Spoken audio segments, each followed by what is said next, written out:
नमस्कार, मी मानसी. महाराष्ट्र जनशक्ती चॅनल मध्ये आपलं स्वागत. सविस्तर बातम्यांचा आढावा घेणारच आहोत, पण त्याआधी नजर टाकूयात काही महत्त्वाच्या हेडलाईन्सवर. महाडमध्ये 73% विक्रमी मतदान. राष्ट्रवादी शिवसेनेची प्रतिष्ठा पणाला. काही ठिकाणी किरकोळ घटनांची नोंद. मतदारांचा उत्साह शिगेला पोहोचला. विमानतळाला दिबा पाटलांचं नाव. भूमिपुत्रांची करो या मरो घोषणा. 22 डिसेंबर पासून भव्य पदयात्रेला प्रारंभ. 24 डिसेंबरला विमानतळावर मोर्चा. रोहा निवडणुकीत राष्ट्रवादी भाजप राडा. उमेदवार समर्थकांमध्ये जोरदार हाणामारी.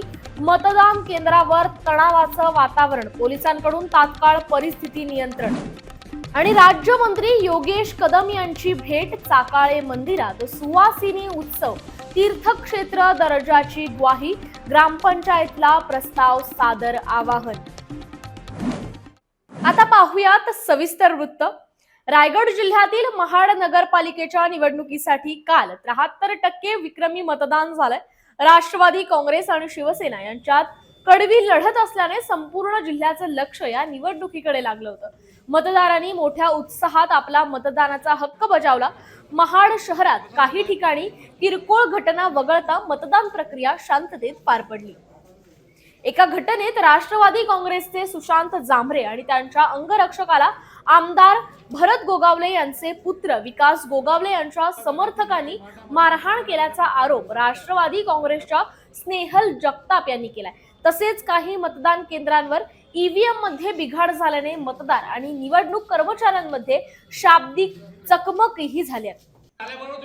मात्र पोलिसांनी परिस्थिती त्वरित नियंत्रणात आणली. या तुल्यबळ लढतीत दोन्ही पक्षांच्या नेत्यांनी आपली प्रतिष्ठा पणाला लावली.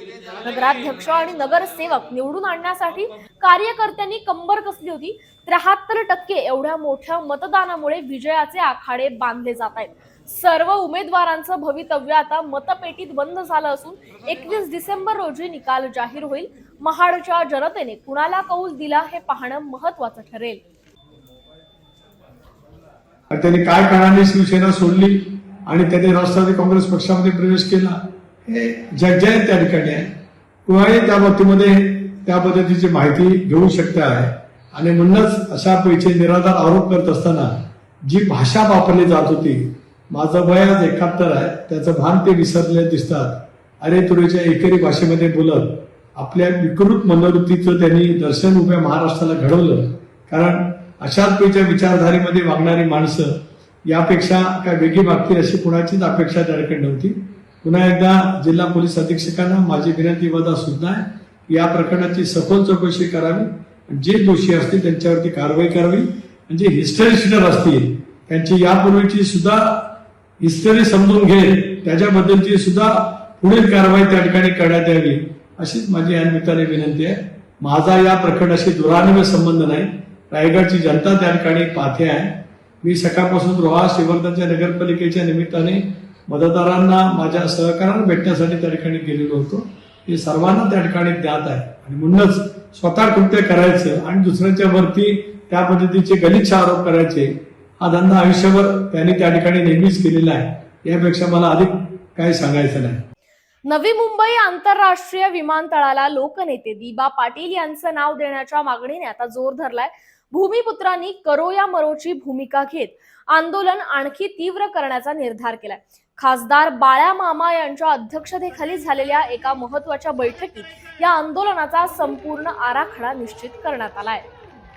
यानुसार येत्या 22 डिसेंबर रोजी भिवंडी मानकोली नाक्यापासून एका भव्य पदयात्रेला सुरुवात होईल. ही पदयात्रा 22 डिसेंबर रोजी नवी मुंबई आंतरराष्ट्रीय विमानतळावर पोहोचेल आणि तिथेच मोठा मोर्चा काढण्यात येणार आहे. स्थानिकांच्या अस्मितेचा आणि स्वाभिमानाचा हा प्रश्न बनला असून एकच संघर्ष दिबा पाटील या घोषणांनी आता परिसर दुमदुमून जातोय. या आंदोलनात मोठ्या संख्येने सहभागी होण्याचं आवाहन भूमिपुत्रांनी केलंय. बैठकीत पुढील नियोजनावरही चर्चा झाली असून त्यामुळे आंदोलनाची धार आणखी वाढण्याची शक्यता आहे. 3 ऑक्टोबरला मुख्यमंत्र्यांच्या अध्यक्षतेखाली कृती समितीच्या बरोबर बाळ्यामामांनी जो 6 तारखेला आंदोलन पुकारलं होतं त्या संदर्भात तो आंदोलन स्थगित करण्यासाठी जी एक बैठक झाली होती त्यामध्ये मुख्यमंत्र्यांनी असं सांगितलं होतं की 2 महिन्यात विमानतळाला विमान उडण्याच्या अगोदर आम्ही दिबा पाटील साहेबांचं नाव देऊ, परंतु 2 महिने आता पूर्ण झाले. उद्याच्या 3 तारखेला 2 महिने पूर्ण होतात, याची आठवण देखील आम्ही करून देतोय. आणि साधारणतः 20 दिवस म्हणजे 22 तारखेला बाळ्यामामांच्या अध्यक्षतेखाली आणि सर्व भूमिपुत्र आम्ही एकत्रित होतो आणि मानकोळी नाका ते विमानतळ असा पदयात्रा काढतोय. साधारणतः लाखभर लोक या पदयात्रेत भूमिपुत्र सहभाग नोंदवतील आणि जोपर्यंत दिव्याबा पाटील साहेबांचं नाव आंतरराष्ट्रीय विमानतळाला लागत नाही तोपर्यंत आमचं आंदोलन चालू राहणार आहे. त्याचबरोबर येत्या 8 तारखेला देखील आम्ही पनवेलमध्ये कोण या गावी आमरण उपोषणाला बसतोय. आमचा एकच ध्येय आहे की दिबा पाटलांचं नाव आंतरराष्ट्रीय विमानतळाला लागलं पाहिजे. अभी नाही तो कभी नाही. कसं नियोजन असणार आणि किती तारखेला विमानतळावरती तुम्ही धडकणार आहात? आम्ही 22 तारखेला मानकोळी नाक्यावरून निघणार. 24 तारखेपर्यंत आम्ही विमानतळावरती येणार. जोपर्यंत नाव लागत नाही तोपर्यंत विमान उडवून देणार नाही. शहरातील प्रभाग क्रमांक 5 मध्ये शिवसेनेच्या कार्यकर्त्यांनी आणि समर्थकांनी जोरदार जल्लोष केला. उमेदवार सौरभ मलुष्टे यांच्या विजयाची खात्री असल्याचा दावा करत त्यांच्या समर्थकांनी भर दिवसा फटाक्यांची आतषबाजी करत आनंद साजरा केला. मतदान प्रक्रिया शांततेत पार पडताच विजयी उमेदवार आपणच असल्याच्या आत्मविश्वासाने समर्थकांचा उत्साह गगनात भिडला होता. ढोल ताशांचा गजर, गुलालाची उधळण आणि एकच साहेब शिवसेनाच्या घोषणांनी रत्नागिरी शहर दुमदुमून गेलं. मतपेट्या सील करून स्ट्रॉंग रूम मध्ये रवाना झाल्यानंतरही विजयाबद्दल पूर्णपणे आश्वस्त असलेल्या कार्यकर्त्यांनी ही अभिनंदनाची गर्दी केली होती. त्यांच्या चेहऱ्यावर विजयाचा स्पष्ट आत्मविश्वास झळकत होता. या जल्लोषाने प्रभाग 5 मधील इतर उमेदवारांसह मतदारांचंही लक्ष वेधलंय. मतमोजणी होण्यापूर्वीच अशा प्रकारे विजयोत्सव साजरा करणं हा शिवसेनेच्या समर्थकांचा मोठा आत्मविश्वासाचा भाग मानला जातो. आता मतदारांना आणि सर्वच राजकीय पक्षांना अंतिम मतमोजणीच्या दिवसाची उत्सुकता लागली आहे. हा जल्लोष रत्नागिरीच्या स्थानिक राजकारणात काय नवे बदल घडवणार हे पाहणं महत्त्वाचं ठरणार आहे. रोहा नगर परिषद निवडणुकीदरम्यान राष्ट्रवादी काँग्रेस आणि भाजप कार्यकर्त्यांमध्ये जोरदार राडा झाल्याचं समोर आलंय. मतदानाच्या प्रक्रियेदरम्यान क्षुल्लक कारणावरून सुरू झालेला वाद इतका वाढला की त्याचं रूपांतर हाणामारीत झालं. या घटनेमुळे संपूर्ण निवडणूक प्रक्रियेत काही काळ व्यत्यय आला.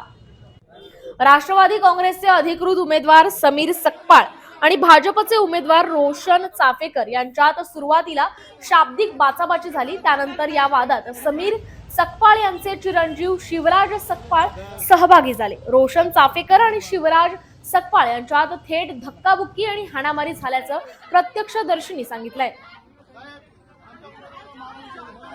हे बघा, ही लोकशाही आहे. लोकशाहीमध्ये सर्वांना सारखा अधिकार असतो.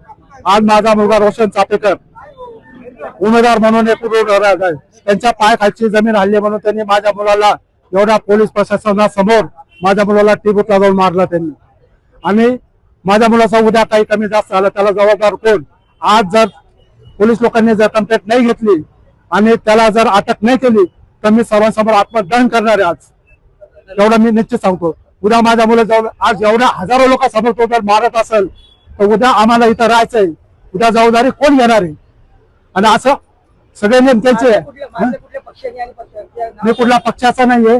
माझा मुलगा बीजेपी मधून कमळ चिन्ह उभा आहे आणि टिबूतला तो व्यवस्थित त्याचं असताना ज्यांचं त्यांनी त्यांच्या मुलांनी जाऊन माझ्या मुलाला मारलेलं आहे. समीर शेडगे, समीर सपकाळ आणि त्यांचा मुलगा त्यांनी सर्व ग्रुपने जाऊन माझ्या दोन्ही मुलांना मारलेलं आहे. तुमची आता काय भूमिका आहे? माझी भूमिका त्याच आहे, माझ्या मुलाला योग्य न्याय मिळाला पाहिजे, नाही तर मी आत्मदानाला तयार आहे. निवडणूक आहे म्हटल्यावर थोडस त्या ठिकाणी कार्यकर्त्यांमध्ये उत्साह असतो, थोडस गरमजोशपणा असतो. पण रोह्याची संस्कृती ही चांगली राहिलेली आहे. राष्ट्रवादी काँग्रेस पक्ष आणि भारतीय जनता पक्षांच्या काही सहकार्यामध्ये थोडीशी या मतदानाच्या दरम्यान काही थोडीफार वातावत झाली. पण मी असेल, आमचे भारतीय जनता पक्षाचे आमचे सहकारी असेल, आम्ही सामंजस्याची भूमिका घेऊन मतदानाला किंवा या सर्व प्रक्रियेला कुठल्याही प्रकारचा गालबोट लागणार नाही याची पूर्णपणाने खबरदारी आम्ही दोन्ही पक्षाचे जबाबदार कार्यकर्ते घेणार.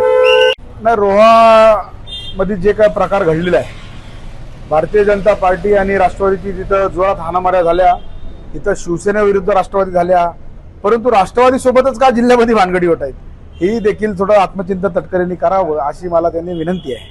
कारण की उद्याच्या भविष्याच्या दृष्टिकोनाने रोहा बदलतोय. रोह्याच्या जनतेने या ठिकाणी सांगितलेलं आहे की सत्ता परिवर्तन हे अटळ आहे आणि रोह्याची जनता ही वाट पाहते की उद्या धनुष्य बाणावरती तिथं असणाऱ्या आमच्या धोत्रे काकी यांना कशा पद्धतीने निवडून द्यायचं. आणि रोह्यामध्ये जो प्रचंड एवढ्या वर्ष झालेला भ्रष्टाचार, तो भ्रष्टाचार पण रोह्याची जनता उद्या बाहेर काढल्याशिवाय राहणार नाही, याचा मला आत्मविश्वास आहे. खेड तालुक्यातील निसर्गरम्य चाकाळे गाव सध्या एका भक्तिमय वातावरणात न्हाऊन निघालं होतं. येथील जागृत श्री महालक्ष्मी मंदिरात भव्य सुवासिनी उत्सव नुकताच मोठ्या उत्साहात संपन्न झाला. 28 नोव्हेंबर ते 1 डिसेंबर या कालावधीत आयोजित या सोहळ्यासाठी ग्रामस्थ, महिला मंडळ तसेच मुंबई, ठाणे, पुणे येथील भाविकांनी उत्स्फूर्त सहभाग घेतला.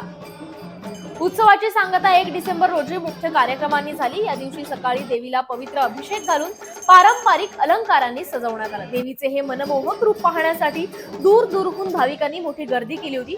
दिवसभर हरिनामाचा गजर करत हरिपाठ आणि चाकाळे येथील महालक्ष्मी भजन मंडळाने भजनाचे कार्यक्रम सादर केले. चौक भरणे आणि पारंपरिक गोंधळ यासारखे धार्मिक विधीही पार पडले.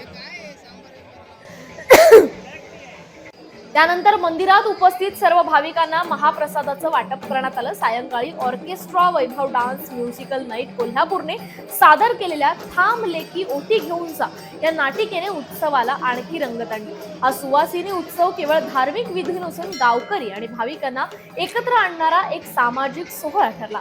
यशस्वी आयोजनाबद्दल सर्वच स्तरातून समाधान व्यक्त होत आहे.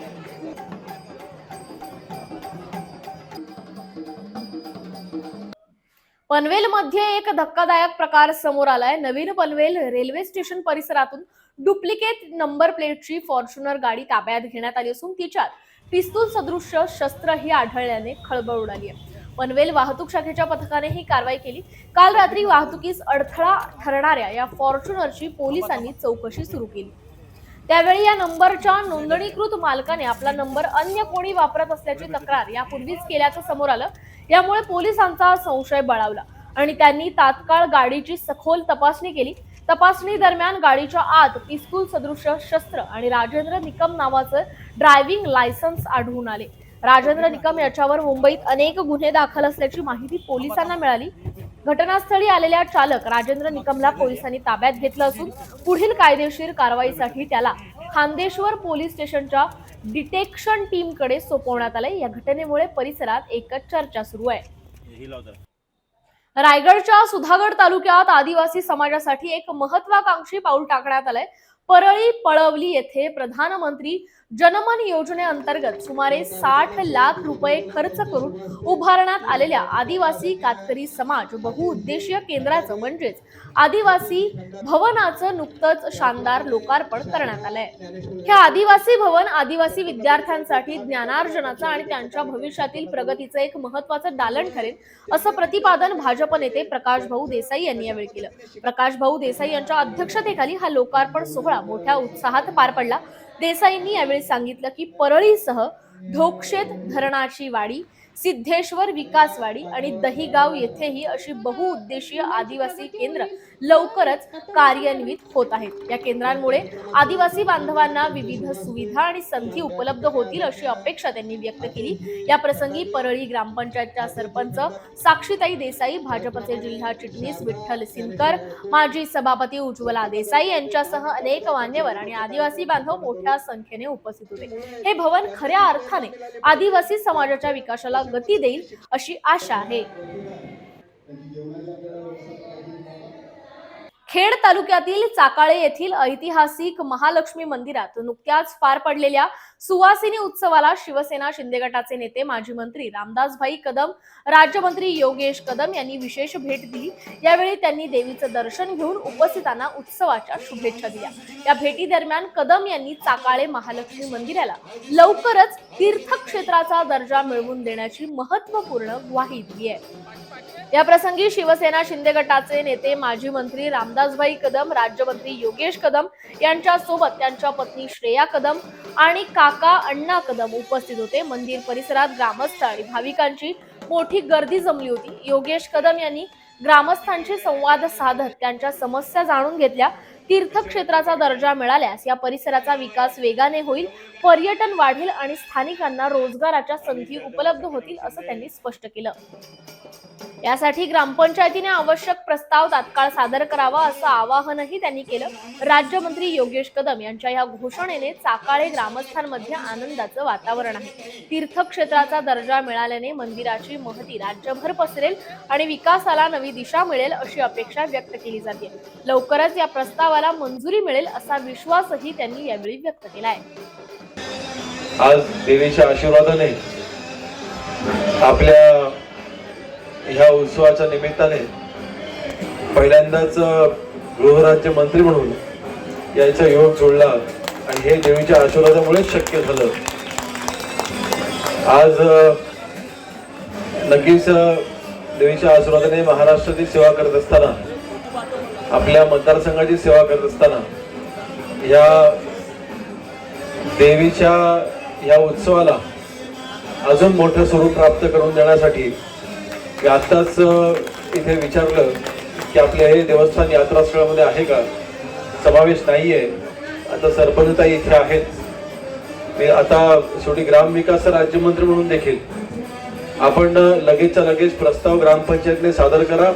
आपले हे देवस्थान आपण यात्रास्थळामध्ये आपण ह्याची मंजुरी आपण मिळवून घेऊ, जेणेकरून हा होत असला इथे भव्यदिव्य असा उत्सव, ह्या उत्सवासाठी अधिक भार शासनाचा देखील आपल्याला लावता येईल. या परिसराचं सुशोभीकरण करण्यासाठी देखील शासनाचा तिथे भार आपला निधी आणता येईल. एकंदरीत ह्या देवीची सेवा ह्या निमित्ताने करण्याची संधी आपण आम्हाला द्या. वेळ झाली आजच्या बुलेटिन मध्ये इथेच थांबायची. धन्यवाद.